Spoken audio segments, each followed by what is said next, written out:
Good morning, children. Welcome to our new video. And today our topic is natural resources. What is natural resources? First, you know what is natural resources? Natural resources are resources all that exists without the actions of humankind.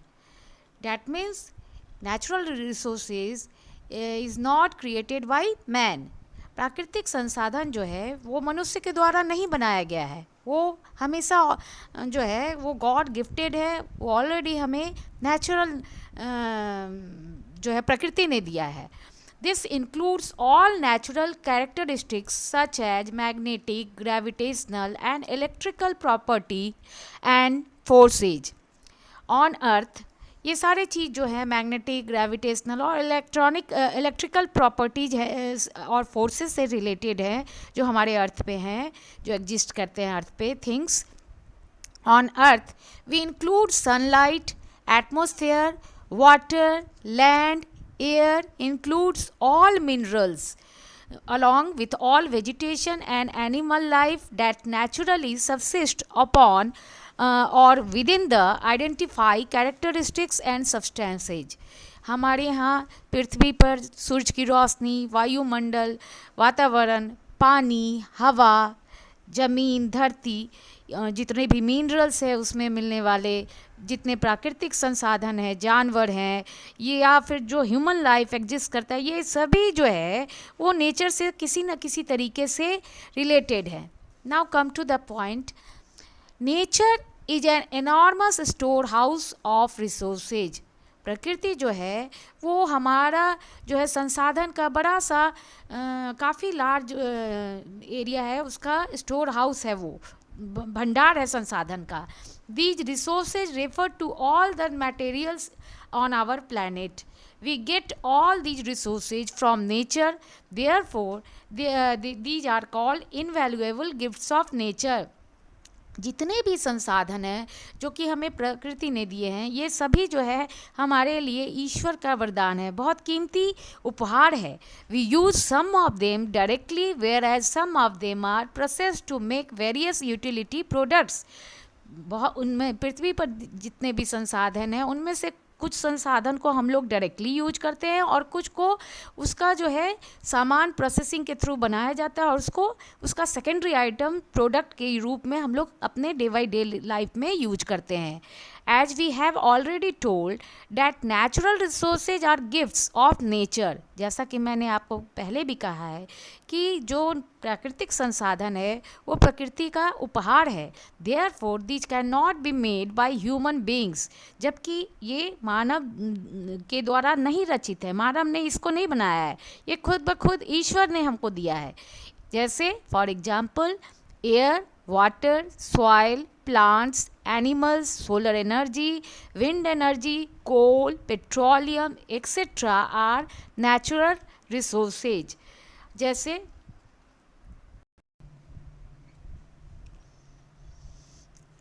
natural resources. Classification of natural resources. The natural resources divided into two parts: renewable resources, non-renewable resources. First, renewable resources, resources that can be renewed or replenished quickly are called the renewable resources. इस तरह के संसाधन जो कि फिर से again बनाए जा सकते हैं, made it again, that type of things are called renewable resources. These resources are unlimited. ये जो संसाधन है रिन्यूएबल रिसोर्सेज ये अनलिमिटेड है, काफ़ी संख्या में हमारे पास उपलब्ध है. For example solar energy, water, hydro energy, wind energy, some plants and shrubs are the examples of renewable resources. Now come to the next point, non-renewable resources. Non-renewable resources are those resources that have a limited stock. Non-renewable resources ऐसे संसाधन हैं जिनका कि stock limit है. Once exhausted, these resources cannot be replenished in a short period of time. अगर ये एक बार संसाधन खत्म हो जाएंगे तो ये बहुत जल्दी फिर से वापस नहीं बनाए जा सकते हैं। इनके बनने में जो है काफ़ी समय, हजारों हजार साल, अरबों साल लग जाते हैं बनने में। They are formed in millions of years. They may therefore endanger the future of the next generation. और अगर ये एक बार ख़त्म हो जाएंगे तो इनको तो हमने जाना कि काफ़ी साल, मिलियंस ऑफ ईयर्स लग जाते हैं बनने में, तब तक तो दूसरा जनरेशन क्या करेगा, उनका जो है उनको तो नहीं मिल पाएगा नेक्स्ट जनरेशन को, उनका फ्यूचर जो है क्राइसिस के पीरियड में से गुजरेगा। और ये नॉन रिन्यूएबल रिसोर्सेज का एग्जांपल्स क्या क्या है, मेटल्स है, मिनरल्स है, these are the things which are included in non-renewable resources. Now, come to the next point, conservation of water resources. कैसे हम जो हमारे नेचर से रिलेटेड एग्जाम्पल्स हैं, वाटर है, रिसोर्स, जल संसाधन है, उसको कैसे हम लोग जो है बचत कर सकते हैं, सुरक्षित कर सकते हैं आने वाले जनरेशन के लिए, इन फ्यूचर के लिए। First point, you see, renewable. We all know that water is also a renewable source. Water को रिन्यू किया जा सकता है, रिसाइकलिंग किया जा सकता है, लेकिन फिर भी उसमें भी जो है उसको भी कब तक हम रिसाइकलिंग कर सकते हैं, एक टाइम ओवर पीरियड के बाद जो है वो भी ख़त्म हो जाएगा अगर हम उसका जो है वेस्टेज करेंगे वाटर का। तो over use and pollution are great threat in the water resource conservation. अगर हम ज़्यादा से ज़्यादा उस पानी को यूज करेंगे और उस पानी को प्रदूषित करेंगे, उसमें जो है गंदगी डालेंगे, उसमें डंप करेंगे, तो पानी को जो है हम रिन्यूएबल बहुत काफ़ी लंबे टाइम तक नहीं कर सकते हैं। लगातार खर्च होने से वो एक टाइम आएगा कि ख़त्म हो जाएगा। इसलिए हमें जो है इन सब चीज़ों पर भी ध्यान देना चाहिए कि we have to reduce the over use of water and pollution in the water resource resources things. Number 2 point, chemical industrial effluents untreated sewage. और जैसा कि हमने प्रीवियस चैप्टर में भी बताया कि जब पॉइजनस केमिकल्स और इंडस्ट्रियल वेस्टेज वाटर जो है, ये सारे भी जो हैं वाटर को जो पॉल्यूटेड करते हैं और इससे जो है बहुत सारे हार्मफुल डिजीज होते हैं, जिस कारण से जो है पानी को रिसाइकलिंग करके और उसको जो है पॉल्यूटेड होने से बचाना चाहिए और उसका कम से कम खपत भी करना चाहिए। नंबर 3 है non biodegradable chemicals reach human body. जो पानी जो है वो आपका जो है पानी में कुछ ऐसे सब्सटेंसेज पॉल्यूटेड इंडस्ट्रीज के थ्रू हो जाते हैं जिसमें कि आपका पानी को में गंदगी के कारण जो है बहुत सारी बीमारियां या केमिकल थिंग्स जो है जो कि सप्लाई वाटर में आपका जो है प्यूरिफाई नहीं हो पाता है और उससे भी बीमारियां ह्यूमन बॉडी में होती है, क्योंकि वो इनटेक जो ह्यूमन बॉडी वाटर को लेते हैं पानी को, अगर वो पॉल्यूटेड वाटर लेंगे तो उनसे भी उनको बीमारियां होंगी। सो कंजर्वेशन मेथड्स, वाटर को कंजर्व कैसे किया जाए, क्या क्या कौन कौन से तरीके हैं। Now see first point, treating effluents. Water में जितने भी वेस्टेज सब्सटेंसेज होते हैं उनको पहले ट्रीट करना चाहिए, उनको प्यूरिफाई करना चाहिए, देन उसको सप्लाई करना चाहिए या फिर यूज करना चाहिए। नंबर सेकंड पॉइंट है forest and vegetation slow the surface run off and replenish underground water.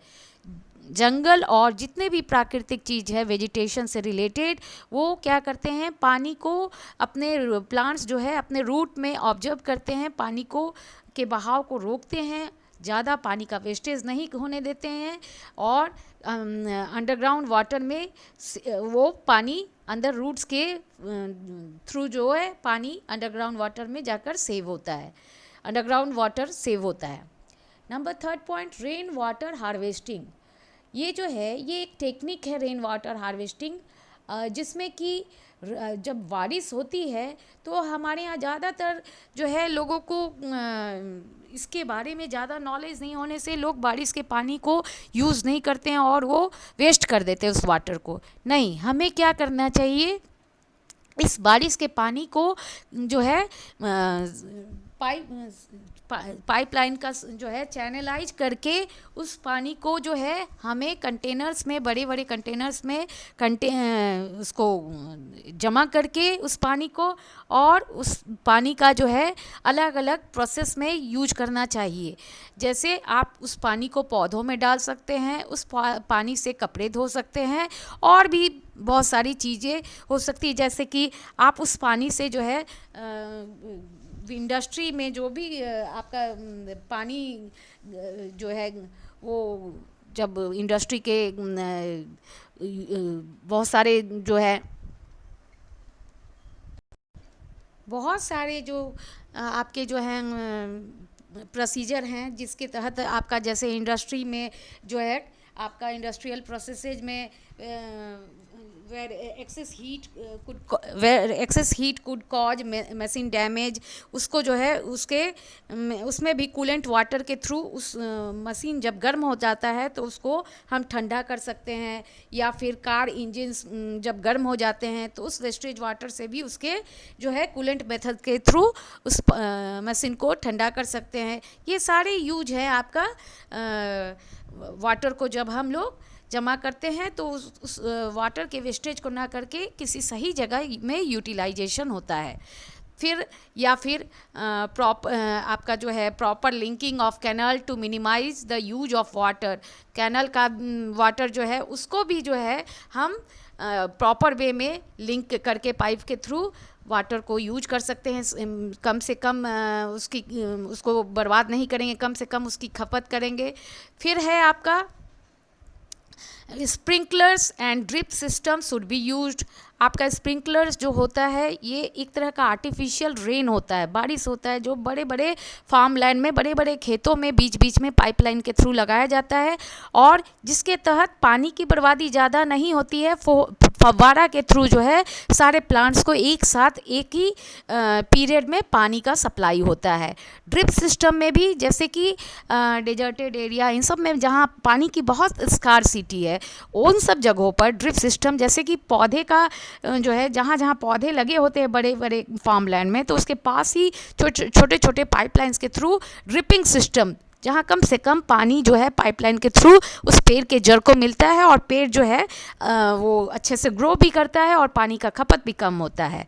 And the last point in this conservation of water resources is recycled water should be used as the coolant in the industry। जैसा कि मैंने पहले भी बताया कि industries में जो है कूलेंट का काम करता है, ये वाटर को रिसाइकिल करके जो है उसके मशीनरी आइटम को जब वो गर्म हो जाता है तो उस कूलेंट वाटर से उसको हम कूल कर सकते हैं। Now our next point, conservation methods of soil. किस तरीके से हम मिट्टी की उर्वरा शक्ति को बचाए रख सकते हैं, किन किन तरीके से। First point is afforestation, second point is mulching, third point is to control over grazing, fourth point is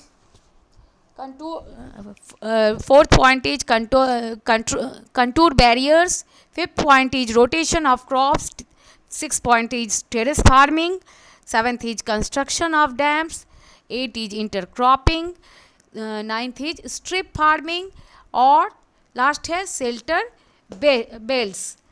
Number first, you see afforestation. Under this method, rows of trees are planted at short distances in the farms or forests to provide shelter belt. It is mainly used in the coastal and dry regions. इस तरह के इसमें procedure में क्या होता है कि बड़े बड़े फार्म लैंड के किनारे किनारे जो है आपका पेड़ों का एक रो तैयार होता है, पेड़ एक कतार में लगाए जाते हैं कम कम डिस्टेंस, कम कम दूरी पर, और इस तरीके से जो है एक शेल्टर बेल्ट तैयार किया जाता है जिसमें कि जब आंधी आंधी तूफान या जब भी तेज़ी से स्पीड बढ़ता है हवा का, तो वो मिट्टी को इरोड ना कर सके, बांध कर रखे पेड़ अपने साथ। तो इसमें सॉइल इसके थ्रू बहुत सारा जो है सारी मात्रा में सॉइल कंजर्वेशन होता है। It is mainly use the coastal and dry regions, और ये ज़्यादातर समुद्र तटीय या फिर ड्राई रीजन्स एरिड जोन में, जहाँ जो है सूखा इलाका है, डेजर्टेड प्लेस है, उन जगहों पर इसका इस्तेमाल किया जाता है।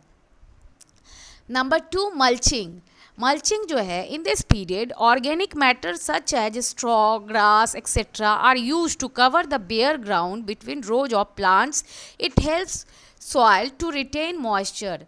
इस तरह मल्चिंग में क्या होता है कि बड़े बड़े खेतों में घास जो है, घास का मॉइस्चर और सॉइल की फर्टिलिटी बनी रह सके, सॉइल का मॉइस्चर बना रहे, तो उसमें घास, सूखे पुआल, इन सब चीज़ों को जो है पेड़ आपको क्या करता है, खाली ज़मीन पे या फिर पौधों के रोज के बीच में जो है इनको ढक दिया जाता है, जिससे कि उसके नीचे का अंडरग्राउंड का मॉइस्चर जो है वो सॉइल को इरोज होने से बचाए, और इस तरीके से ये मल्चिंग होता है। नंबर 3 पॉइंट है आपका, to control overgrazing. Overgrazing must be checked properly. Fodder should be raised as a crop, but the free movement of animals loosen soil particles.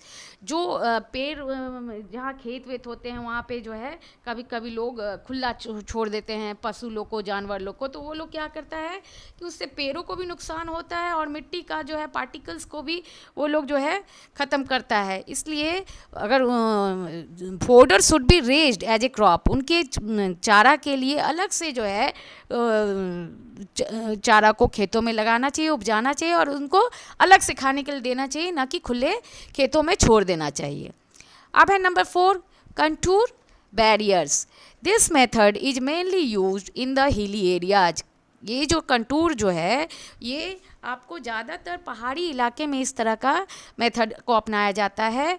इसमें grass, stones, soil bag etcetera are use to build contour and outline barriers. इसमें जो क्या है कि आपको खेतों को, चूँकि पहाड़ी इलाका स्लोपी होता है, ढाल उसका तेज़ी से नीचे की ओर होता है, तो पानी का ठहराव नहीं होता है, मिट्टी भी जो है वो भी ज़्यादा तेज़ी हवा होने से वो भी, उसका भी इरोजन होता है। तो उसको रोकने के लिए जो है घासों को, पत्थरों को, सॉइल बैग को कंटूर लाइन में, आउटलाइन बैरियर का मतलब होता है ऑब्स्टैकल, रोकने के लिए उस तरीके का जो है बांध तैयार किया जाता है। उसी तरीके इस तरह की खेती को कंटूर बैरियर्स बोलते हैं।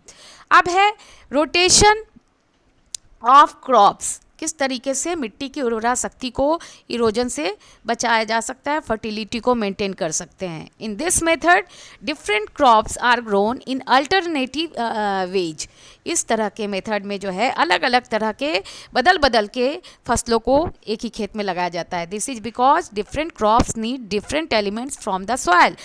ऐसा इसलिए कि अलग अलग अनाज को अलग अलग तरह का जो है एलिमेंट्स जो है मिट्टी से चाहिए होता है, जिसके कारण थोड़े थोड़े समय का एक ही फसल ज़्यादा समय तक लगाने से क्या होता है कि मिट्टी की उर्वरा शक्ति जो है वो लूज होती है, कम हो जाती है। और अगर हम फसलों को बदल बदल के मिट्टी में लगाएंगे तो वो थोड़ा थोड़ा जो है हर तरह के एलिमेंट से खर्च कम होगा और सबकी जो है उर्वरा शक्ति बनी रहेगी, मेंटेन रहेगा फर्टिलिटी।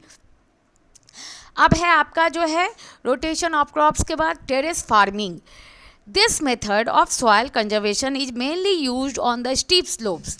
ये भी एक हिली एरिया में जो है सीढ़ी नुमा खेती बनाकर खेतों का आकार तैयार करके खेती की जाती है। In this method broad flat terraces are made on the step slopes to cultivate different crops. इस मेथड में जो है चौड़े चौड़े आकार के खेत जो है सीढ़ी की तरह पहाड़ पर बनाए जाते हैं और उसमें जो है फसलों की खेती की जाती है, अलग अलग फसलों को लगाया जाता है।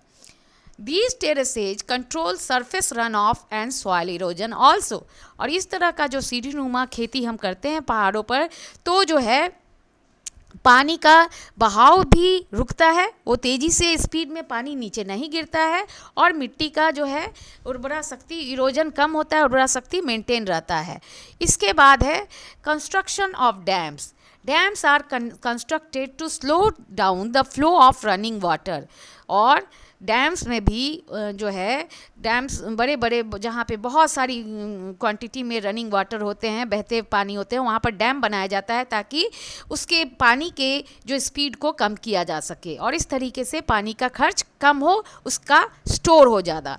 उसके बाद है इंटरक्रॉपिंग। इंटरक्रॉपिंग में क्या होता है? In this method different crops are grown in alternate rows and are sown at different times to protect the soil from rain wash. इस तरह के मेथड में जो है अलग अलग एक ही खेत होता है बड़ा सा, लेकिन उसमें जो है अलग अलग उसकी जो है पंक्ति तैयार होती है, जिसमें कि अलग अलग टाइम पे जो है अलग अलग फसल को रोपा जाता है, जिससे कि मिट्टी की सुरक्षा हो सके और पानी का के बहाव को रोका जा सके। उसके बाद है स्ट्रिप फार्मिंग। स्ट्रिप फार्मिंग में क्या होता है आपका, इसमें जो है आपका स्ट्रिप फार्मिंग में क्या होता है कि विंड जो है बड़े बड़े फार्मलैंड एरिया में बीच बीच में जो है स्ट्रिप जिसको कहते हैं कि लाइन पट्टी बनाई जाती है, बीच बीच में खेतों में पंक्ति तैयार किया जाता है, और उस पंक्ति में जो है बड़े बड़े फार्मलैंड में पत्थर और इस घास फूस को रख के एक बांध का जो है उसका बेल्ट तैयार किया जाता है, जिससे कि बीच बीच के आपके जो खेत होते हैं जिसमें अनाज होता है उसको वो रोक सके। जब विंड स्पीड में आता है तो उस पैच एरिया को, जो पट्टी बनी हुई है, उसमें वो टॉप सॉइल में जो मिट्टी का जो ऊपर का लेयर है वो हवा से उड़ नहीं सके और मिट्टी का जो है फर्टिलिटी मेंटेन रहे। उसके बाद है आपका शेल्टर बेल्ट्स। शेल्टर बेल्ट्स ही एफॉरेस्टेशन की ही तरह है शेल्टर बेल्ट, जिसमें कि पेड़ों को जो है बड़े बड़े फार्म लैंड के किनारे एज अ बाउंड्री लगाया जाता है, जिसके कारण अंदर के जो है बाउंड्री लाइन के अंदर जब बड़े बड़े पेड़ बाउंड्री लाइन रहेंगे खेत के चारों तरफ, तो बाहर से जब विंड का स्पीड आएगा, हवा तेज़ी से बहेगी, तो वो रोकेगा बड़ा बड़ा पेड़ अंदर खेतों में आने से, और इस तरीके से मिट्टी का इरोजन नहीं हो पाएगा। For example, you see the some picture of conservation of soil method. See, this is sprinklers picture. Next one is strip farming picture. Third is contour barriers. Fourth is terrace farming. Fifth is आपका जो है ये shelter belt. And the last one is mulching. Conservation of natural vegetation and wildlife. They play a important role in our life. Conservation of natural vegetation और wild life जो है, ये दोनों जो हैं हमारे जीवन में एक अहम हिस्सा निभाते हैं। First, changing climate and second part is human interference. जब भी मानव जो है अपना छेड़छाड़ करता है प्रकृति के साथ, तो उसका नतीजा भी होता है चेंजिंग क्लाइमेट, वायुमंडल में परिवर्तन होता है। ये सारे जो है, ये दोनों जो है, दोनों मिल के जो है इंटरेक्ट करके प्रॉब्लम्स को, नया नया प्रॉब्लम्स को तैयार करते हैं। See what is the next problems. First point is loss of natural habitat. अगर ज़्यादा से ज़्यादा जो है मानव अपनी एक्टिविटी जो है नेचर के प्रति गलत रखेगा, वो पॉल्यूट करेगा नेचर को और पेड़ों की ज़्यादा से ज़्यादा कटाई करेगा, तो क्या होगा, हमारा प्रकृति नेचुरल जो है इम्बैलेंस होगा, और उस तरीके से नेचर इम्बैलेंस होगा तो बाढ़ आएगी, सूखा पड़ेगा, भूकंप आएगा, जो कि लोगों को हैबिटेट जो रहने की जगह है उनको भी जो है उनके लाइवलीहुड में भी इम्बैलेंसमेंट आएगा। दूसरा है डिफॉरेस्टेशन। ह्यूमन अपने एक्टिविटी से, गलत एक्टिविटी से क्या कर रहा है आजकल, जो है पेड़ों की ज़्यादा से ज़्यादा कटिंग कर रहा है, जिस कारण से क्या हो रहा है, अच्छी खासी जो खेती होती थी वो बंजर भूमि में तब्दील हो रही है। नंबर 3 क्या है, जब डिफॉरेस्टेशन होगा तो जब पेड़ ही नहीं रहेंगे तो सॉइल इरोजन, मिट्टी की कटाई भी ज़्यादा होगी। नंबर 4, आप देखेंगे कि फॉरेस्ट फायर्स, कभी कभी बच्चे जो हैं वो क्या करते हैं, स्कूल से अगर पिकनिक ये सब में जाते हैं, छोटे या बड़े, ज़्यादातर बच्चे, बड़े बच्चे, तो कभी कभी होता है गर्मियों के दिन में वो लोग जंगल में कभी कभी खुले में आग बुझाना भी भूल जाते हैं, और इसके कारण फॉरेस्ट फायर्स कभी कभी लग जाता है।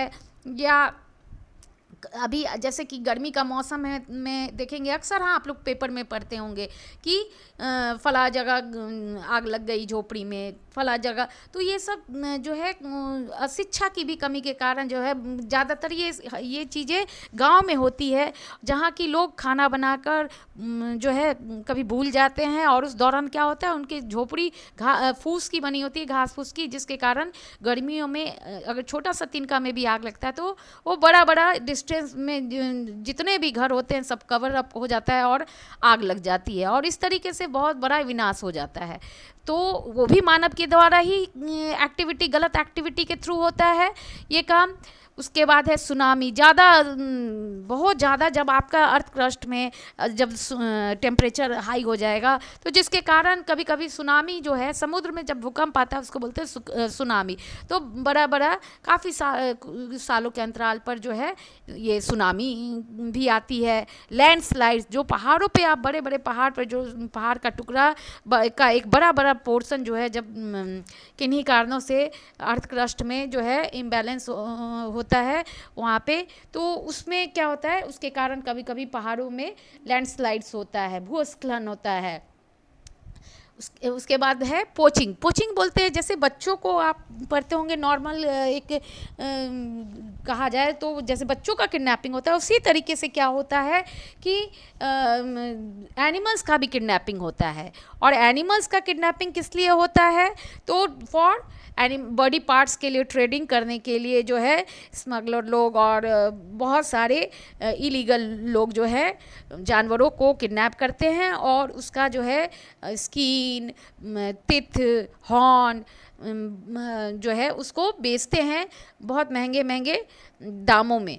तो इन सब चीज़ों की भी रोकथाम करनी चाहिए। ये सारे तो हैं प्रॉब्लम्स जो कि मानव के द्वारा जो है गलत प्रकृति में जो है अपनी गलत एक्टिविटी से ये सारा नेचर का इम्बैलेंस हो रहा है, प्रॉब्लम्स हो रहा है। सी है, these all human made natural factors are responsible for the extinction and harming of vegetation and wildlife। ये सभी जो पॉइंट्स है ये मानव के द्वारा गलत जो है प्रकृति की चीज़ों को छेड़छाड़ करने के लिए मानव जिम्मेदार है। मानव जो है इस कारण से बहुत सारे जानवरों की अब जो है जाति ख़त्म हो रही है, लुप्त हो रही है। बहुत सारे प्रकृति में भी बहुत सारे अजूबे अजूबे जो है आश्चर्यजनक मेडिसिनल प्लांट्स होते थे, हर्ब्स होते थे, उनकी भी कमी हो रही है, और जंगली जानवरों की भी कमी हो रही है। ये सब ह्यूमन मेड के थ्रू किया जा रहा है, मानव के द्वारा किया जा रहा है। अब क्या है कि कैसे हम इन सब चीज़ों से निजात पाए, कैसे इनको हम कंजर्व करें, तो conservation methods, natural vegetation and wild life. First है नेचुरल वेजिटेशन के लिए आप कैसे कंजर्वेशन करें, तो एफॉरेस्टेशन। एफॉरेस्टेशन में पेड़ पौधों को लगाकर जो है आप इस तरीके से हरियाली को बढ़ा सकते हैं और नेचर को बैलेंस कर सकते हैं। लोगों में जागरूकता लाकर लोगों को जो है इन सब चीज़ों के बारे में वातावरण का और प्रकृति से रिलेटेड बातें जो अशिक्षित हैं उनको समझाकर उनको इन सब चीज़ों की जो है एडवांटेज और डिसएडवांटेज बताकर हम उनको भी ज्ञान देकर लोगों को प्रकृति के लिए जागरूक कर सकते हैं। ज़्यादा से ज़्यादा वो लोग भी पेड़ पौधे लगाए। उसके बाद है हैबिटेट प्रोटेक्शन, और इस तरीके से लोगों को अपने निवास को जो है बचा सकने में वो लोग कामयाब होंगे, जब प्रकृति के लिए वो लोग जागरूक होंगे कि इसका क्या बैड इफ़ेक्ट होगा हमारे आने वाले जनरेशन में या आने वाली ज़िंदगी में, तो लोग जो है अपने आप को सेव करेंगे। अभी आपको एग्जांपल ये कोरोना जो है, जो आपका एक बहुत बड़ा संसार में ये अभी बीमारी है और इसके कारण लोग अभी बहुत जागरूक हो रहे हैं। वही चीज़ को मेंटेन हमें आगे भी रखना है अपने हैबिटेट को प्रोटेक्ट करने के लिए। उसके बाद है क्या क्या लीगल मेजर्स लेने चाहिए। तो to animals and birds trading should be prohibited. जो जानवर पक्षी को मारने के लिए जो है, अगर वो मानव अपनी गलत हरकतों से जो है उसका गलत इस्तेमाल करता है तो उस पर जो है कुछ चार्जेस लगाने चाहिए, मना करना चाहिए, रूल्स बनाने चाहिए। और है आपका कि national parks, wild life sanctuaries are made to protect our wild life. जितने जंगली जानवर हैं उन लोगों के लिए पार्क और सेंचुरीज, बड़ा बड़ा वन्य जो है सेंचुरीज जो है तैयार बनाना चाहिए उनको रहने के लिए, ताकि वो लोग सेफ रहे। That's all. अब देखेंगे, दैट्स ऑल। अब देखिए सोलर एनर्जी, ये भी रिन्यूएबल रिसोर्सेज का ही एक पार्ट है। The energy derive from the sun's rays is called the solar energy.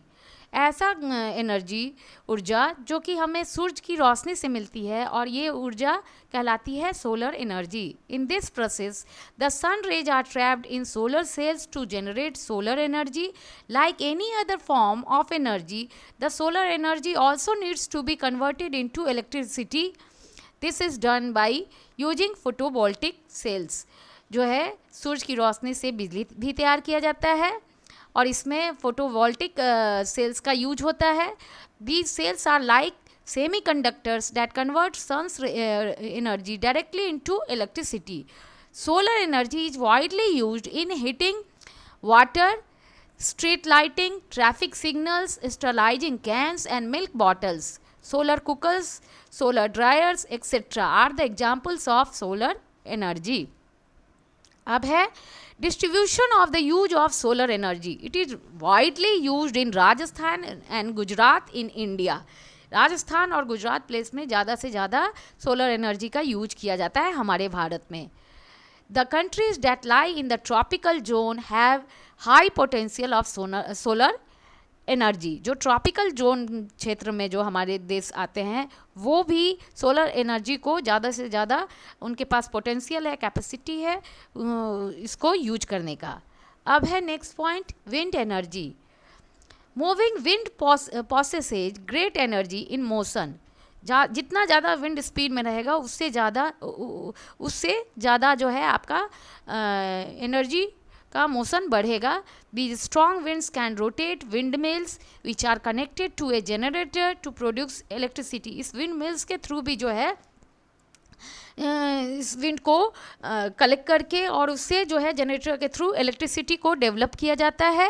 Wind mills are use from grinding to generating powers for various purposes such as industrial, agriculture uses. ये सब example है किस किस हम area में इसको use करते हैं। तो इंडस्ट्रियल एरिया में, एग्रीकल्चरल फील्ड में भी विंड एनर्जी को यूज किया जाता है। The region having a number of windmills are called wind farms. These farms are generally found in the coastal areas and near mountain passage.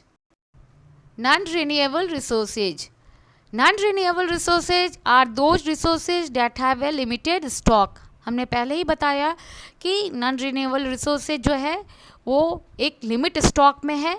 These resources sooner or later will be used up. Once exhausted, these resources cannot be replenished in a short period of time. They are formed in millions of years. They may therefore endanger the future of the next generations. Metals and minerals are the best examples of non-renewable resources. जैसा कि मैंने पहले कहा है कि इसका stock limited है, ये एक बार अगर ख़त्म हो जाएंगे तो इनको बनने में मिलियंस ऑफ ईयर्स लग जाएंगे, जो कि हमारे नेक्स्ट फ्यूचर जनरेशन के लिए खतरे की घंटी है, साइन है, गुड साइन नहीं है। और इसमें मेटल्स और मिनरल्स जो है एग्जाम्पल है नॉन रिन्यूएबल रिसोर्सेज के। इस नॉन रिन्यूएबल रिसोर्सेज में आता है आपका कोल, पेट्रोलियम और जो है कि इसके बाद जो है नॉन रिन्यूएबल रिसोर्सेज के बाद हम देखेंगे आपका difference between renewable and non renewable resources, इन दोनों में क्या अंतर है। सी, renewable resources can be renewed or replenished in a short period of time. renewable resources जो है कम समय में फिर से रिन्यू किया जा सकता है। some of the renewable resources are unlimited. example, solar energy and wind energy, these are also called inexhaustible resources. जो है आपका कुछ रिसोर्सेज ऐसे भी हैं जो कि रिन्यूएबल रिसोर्सेज अनलिमिटेड है, इसमें आते हैं आपका solar energy, wind energy. Third देखिए, renewable resources can be renewed under suitable environment conditions, और इसको जो है फिर से रिन्यू किया जा सकता है एक सही वातावरण में। Number 4, solar, geothermal and wind energy along with biomass and hydropower are good examples of renewable energy. Now come to the next point, non-renewable resources. Non-renewable resources on the other hand are limited and take millions of years to form. These resources cannot be replenished easily. ये जो है non renewable resources limit है, ये millions of years में बनते हैं और इनको फिर से रिन्यू नहीं किया जा सकता है, मेड इट अगेन इजीली नहीं हो सकता, आसानी से ये नहीं बनते हैं, इसको बनने में काफ़ी लंबे समय का इंतज़ार करना होता है। Number 2, non-renewable resources are not unlimited. Example, mineral and fossil fuels. These are also called exhaustible resources. ये भी जो है इनका जो है नॉन रिन्यूएबल रिसोर्सेज अनलिमिटेड मात्रा में अर्थ में नहीं है मिलते हैं, ये लिमिटेड है, और इसका एग्जांपल्स है फॉसिल फ्यूल्स, मिनरल्स, जो कि एक बार ख़त्म हो जाए तो फिर काफ़ी लंबे अरसे बाद जो है ये तैयार होता है बनके। Number 3, non renewable resources can not be renewed. Non renewable resources जो है उसको रिन्यू तुरंत नहीं कर सकते हैं। Petroleum products, hydrocarbon gas, liquids, natural gas, coal and nuclear energy are examples of non renewable energy. अब है कंजर्वेशन ऑफ रिसोर्सेज, कैसे संसाधनों का कंजर्वेशन सुरक्षित किया जाए। As we have already read that natural resources, both renewable and non-renewable, should be used wisely. जैसा कि हमने पहले भी कहा कि प्राकृतिक संसाधन जो है उसमें दो आपके भाग में बटे हैं, रिन्यूएबल और नॉन रिन्यूएबल, जिसको कि दोनों संसाधनों को हमें बुद्धिमत्तापूर्वक जुडिशियसली जो है उसका उपयोग करना चाहिए, ताकि हम भी यूज कर सके, हमारे आने वाली पीढ़ी भी उसको अच्छे से उपयोग में ला सके। Presently there is a continuous rise in population. Moreover, due to scientific and technological progress, human beings are using resources at a much larger scale. As a result of this excessive exploitation, the non-renewable resources could be exhausted in the near future.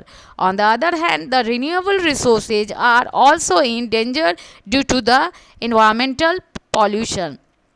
अभी जो है जिस ratio में तेज़ी से जनसंख्या बढ़ रही है और जिस तरीके से साइंटिफिक और टेक्नोलॉजिकल प्रोग्रेस हो रहा है मानव जाति में, तो वो लोग जो है अपने बेनिफिट्स के लिए ज़्यादा से ज़्यादा संसाधन का यूज कर रहे हैं, उनका एक्सप्लॉइट कर रहे हैं, तो जो कि आने वाले फ्यूचर के लिए विनाशकारी है। इसलिए हमें ज़्यादा से ज़्यादा रिन्यूएबल सोर्सेज को जो है खतरे से बचाने आगे की जनरेशन के लिए खतरा से बचाया जा सके या फिर वातावरण को सुरक्षित रखा जा सके, इसके लिए हमें ज़्यादा से ज़्यादा बुद्धिमानी पूर्वक उस रिसोर्स को कम से कम खपत करना चाहिए।